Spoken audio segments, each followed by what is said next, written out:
Goeiemôre Radio Fynbos luisteraars. Vanoggend se tema is: kyk rondom jou, maar kyk ook op. Hoe sê 'n mens dankie vir wat te groot is? Waar jy staan en toekyk na die God van wonders.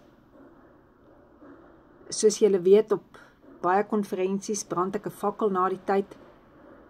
'n Opdrag wat die Here vir my gegee het, om daarmee 'n verklaring te maak dat Jesus nog steeds gister, vandag en môre dieselfde is. Dieselfde wonderwerke gebeur, selfde bevryding gebeur, en hy doop ook nog met sy Heilige Gees.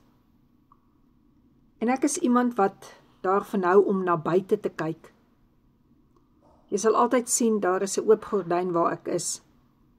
Ek hou daarvan om die natuur dop te hou. As ons in die bosveld is, om oor die veld te kyk, die makdiere kos te gee, te voer, en dan kan ek uit my hart uit hierdie sing, wat ek so baie keer doen. Ek sien die veld, die bosse, die bome, die vlaktes, en dan moet ek juig in my Redder en my God, hoe groot is U. En as ek hier by ons huis langs die see stap, dan weet ek die see en alles wat skei het reeds verdwyn, want God het in ons kom woon. As jy vandag iewers kans kry, lees 1 Tessalonisense 5 en weet dat die Here se koms baie vinnig sal wees. Baie sal nog sê, ag nee wat, ons is veilig, dan val alles rondom hulle skielik in mekaar. Laat ons nie in die donker leef nie, sodat die dag van die Here ons nie onkant betrap nie.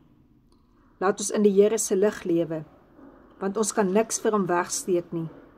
Die Here het ons uit die slaap wakker gemaak en ons sy spesiale wapens aangetrek. Geloof en liefde is die eerste spesiale wapen wat die Here vir ons gee om ons hart soos 'n pantser te beskerm. Ons moet al ons vertroue in God stel om ons te lei. Die tweede wapen wat die Here ons gee is 'n vaste oortuiging hier binne in ons, dat ons onderweg is na die Here se wêreld. Dit pas soos 'n sterk helm op ons kop. Leiers moet God se wil bekend maak en mense wat die spoor byster geraak het aanspreek. Dat moeilikheidmakers moet ophou om moeilikheid te maak. En ons as gelowiges moet nie wraak neem nie.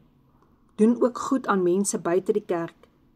Die Here sal ons help om altyd vol blydskap te wees.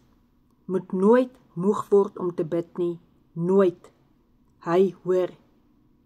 Wees altyd dankbaar teenoor God, wat ook al met julle gebeur. Dan stap julle op God se beplande pad. Moenie julle doof hou wanneer die Heilige Gees met julle praat nie. Luister fyn na sy stem.